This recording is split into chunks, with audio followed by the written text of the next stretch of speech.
இந்திய மக்கள் கல்வி முன்னேற்றக் கழகம் என்ற பெயரில் கட்சி நடத்தி வருபவர் வின் டிவி தேவநாதன் அவர் கைது செய்யப்பட்டிருக்கிறார்.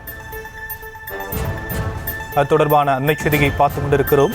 சென்னை மயிலாப்பூர் இந்து சாசுபத நிதி நிறுவனம் ரூபாய் 50 கோடி மோசடி செய்ததாக புகார் தெரிவிக்கப்பட்ட நிலையில் தலைவரும் நிர்வாக இயக்குநருமான வின் டிவி தேவநாதனை பொருளாதார குற்றப்பிரிவு போலீசார் கைது செய்திருக்கிறார்கள். அதற்கான அண்மை செய்தி வெளியாக இருக்கிறது. ரூபாய் 525 கோடி மாயம் என்ற அண்மை தகவலும் தற்போது கிடைத்திருக்கிறது. இது குறித்தான அண்மை செய்தியை பார்த்துக் கொண்டிருக்கிறோம். இந்திய மக்கள் கல்வி முன்னேற்றக் கழகம் என்ற பெயரில் கட்சி நடத்தி வருபவர் வின் டிவி தேவநாதன் என்ற அண்மை செய்தி வெளியாக இருக்கிறது.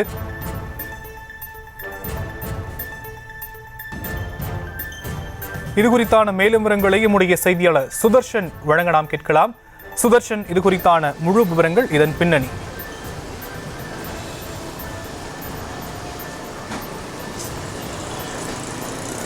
வணக்கம். இந்திய மக்கள் கல்வி முன்னேற்ற அப்படின்ற ஒரு கட்சியை முன்னேற்ற கழகம் என்ற கட்சியை நடத்தி வருவர் தான் இந்த தேவநாதன். இந்த வின் டிவி தேவநாதன் இவர்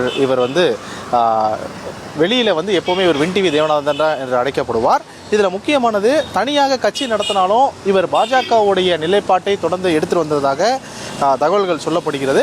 அந்த நிலைப்பாட்டை தான் தொடர்ந்து தேவநாதன் எடுத்தும் வந்திருக்கிறார். அது மட்டும் இல்லாமல் கடந்த காலங்களில் பாஜக கூட்டணியில் பல்வேறு தேர்தலில் போட்டியிட்டு இவர் தோல்வியும் அடைந்திருக்கிறார். இந்த வின் டிவி தேவநாதன் முக்கியமாக கிட்டத்தட்ட ஒரு 150 ஆண்டுகள் பாரம்பரியம் மிக்க இந்த நிதி நிறுவனத்தின் மீது கிட்டத்தட்ட ஒரு 140 பேர் தற்போது புகார் ஒன்று அளித்திருக்கிறார்கள். கிட்டத்தட்ட 50 கோடி ரூபாய் வரை மோசடி பண்ணியிருக்கிறார். ஆனால் 500 கோடி ரூபாய்க்கு மேலே அந்த நிதி நிறுவனத்தில் முதலீட்டாளர்கள் முதலீடு செய்த பணம் மாயமாக இருக்கிறது. சென்னை மயிலாப்பூரில் தெற்கு மாட வீதியில் 1872ஆம் ஆண்டு தி மயிலாப்பூர் இந்து சுவாஸ்த நிதி லிமிடெட் என்ற பெயரில் நிதி நிறுவனம் தொடங்கப்பட்டது. கிட்டத்தட்ட 150 ஆண்டுகள் பழமையான இந்த நிதி நிறுவனத்தில் 5 ஆண்டுகளுக்கு மேலாக நிர்வாக இயக்குனராக இருந்து வருகிறவர். அது மட்டும் இல்லாமல் இவர் தான் நிதி நிறுவனத்துடைய உரிமையாளரும் ஆவார். மயிலாப்பூர் தலையிடமாக கொண்ட இந்த நிதி நிறுவனத்திற்கு கிட்டத்தட்ட சென்னையில் மட்டுமே 5 கிளைகள் இருந்தன. தற்போது 5000க்கும் மேற்பட்டோர் நிரந்தர வைப்பு தொகையாக இதில் உறுப்பினர்களாகவும் உள்ளனர்.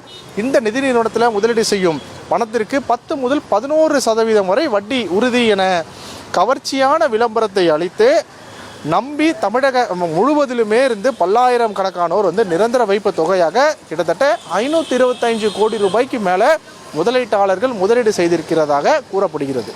இதில் இந்த நிதி நிறுவனத்தில் குறைந்தபட்ச நிரந்தர வைப்பு நிதியாக 1 லட்சம் எனவும் அதிகபட்சமாக எவ்வளவு பணம் வேண்டாலும் நீங்கள் நிரந்தர வைப்பு தொகையாக செலுத்தலாம்.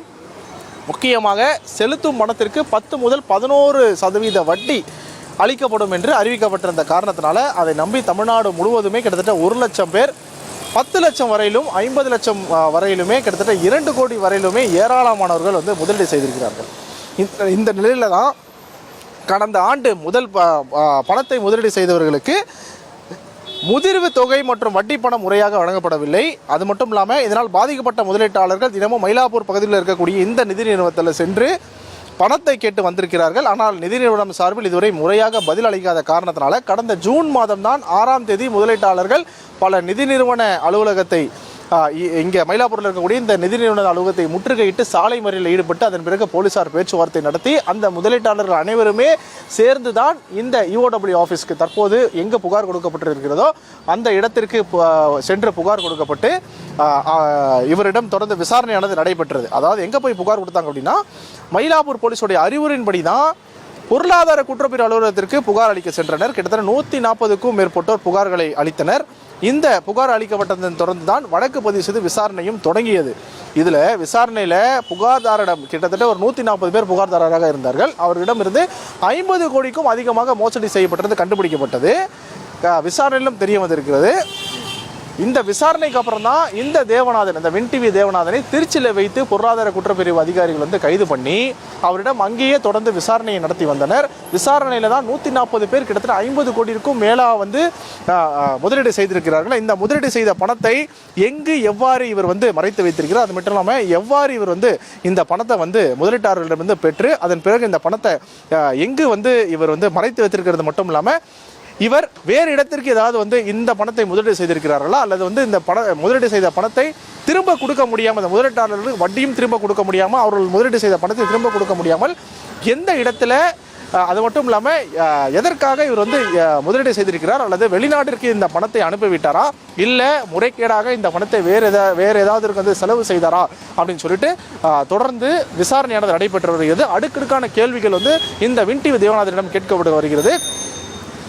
யுஓடபிள்யூ ஆஃபீஸர்ஸ், இந்த அதிகாரிகள் வந்து திருச்சியில் இருக்கக்கூடிய இந்த தேவநாதனை கைது செய்து தற்போது சென்னைக்கு அழைத்து வருகிறார்கள். சென்னைக்கு அழைத்து வந்த பின்புதான் தற்போது வரை 140 பேர் வந்து புகார் அளித்திருக்கிறார்கள். அந்த 140க்கும் மேற்பட்டோர் புகார் அளிக்க இன்னும் ரெடியாக இருக்கிறாங்க அப்படின்னு சொல்லிட்டு தகவல்கள் சொல்லப்படுகிறது. முக்கியமாக இந்த 140 பேரில் மட்டுமே கிட்டத்தட்ட ஒரு 50 கோடி ரூபாய் பணம் வந்து தற்போது இவர்கள் அந்த புகார்தாரர்கள் யார் புகார் கொடுத்திருக்காங்களோ அவங்களுடைய பணம் கிட்டத்தட்ட ஒரு 50 கோடி ரூபாய் தற்போது வரை தெரிய வந்திருக்கிறது. ஆனால் 140க்கும் மேற்பட்டோர் புகார் கொடுத்தால் ஏற்கனவே இந்த நிதி நிறுவனத்தில் இருக்கக்கூடிய 525 கோடி ரூபாய் மாயமானது தெரிய வந்திருக்கிறது. இந்த மாயம் வந்து முதலீட்டாளர்களோட பணம் தான். இந்த முதலீட்டாளருடைய பணம் வின் டிவி தேவநாதன் முறைகேடாக பயன்படுத்தி வேறு ஏதோ ஒரு இடமோ அல்லது வந்து வேறு இந்த பணத்தை வந்து வேறு இடத்திற்கு பண பரிமாற்றம் செய்து விட்டாரா அப்படின்னு சொல்லிட்டு, அதாவது வேறு வெளிநாட்டிற்கு ஏதாவது வந்து பரிமாற்றம் செய்து விட்டாரா தொடர்ந்து விசாரணையில் தெரிய வந்திருக்கிறது. விசாரணையிலும் கேட்கப்பட்டும் வருகிறது. இவரிடம் விசாரணையில் பல அடுக்கடுக்கான கேள்விகளும் கேட்கப்பட்டு வருகிறது. ஆனால் தற்போது வரை 50 கோடிக்கு வந்து இவர் முறைகேடு செய்திருக்கிறார் அப்படின்ட்டு கிளியர் பிக்சர் வந்து அவர்கிட்ட விசாரணை செஞ்சதுக்கப்புறம் தெரிய வந்திருக்கு. ஆனால் சென்னைக்கு அழைத்து வந்ததுக்கப்புறம் யுஓடபிள்யூ ஆஃபீஸர்ஸ் அவங்களுடைய அலுவலகத்தில் வைத்து விசாரணை செஞ்சதுக்கு அப்புறமா தான் முழுமையான விவரம் தெரிய வரும்னு சொல்லிட்டு அதிகாரி தரப்பில் சொல்லப்படுகிறது.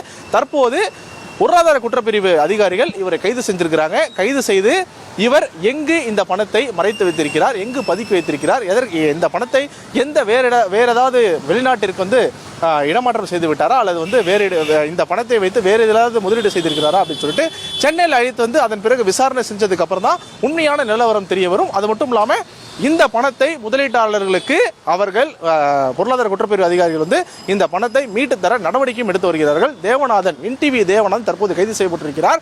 கைது செய்யப்பட்டதுக்கு அப்புறம் தொடர்ந்து விசாரணை இப்போது நடைபெற்று வருகிறது.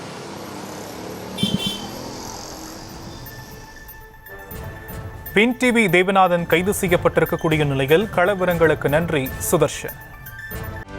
செய்திகளை உடனுக்குடனும் துல்லியமாகவும் தெரிந்து கொள்ள சப்ஸ்கிரைப் பண்ணுங்க.